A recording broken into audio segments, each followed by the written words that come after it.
Afternoon all. It's just that little Bedi lock again.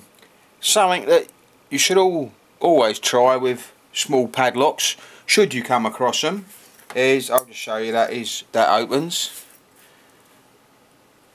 like that, and it is all there, like the key go in and everything. Is the old Phantom, as I said, that is locked with just a tension wrench. Where are we? Come up here, and that is just a tension wrench in there. You can see that's locked.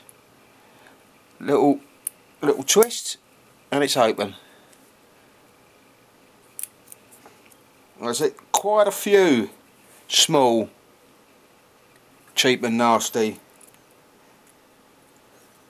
padlocks can succumb to that.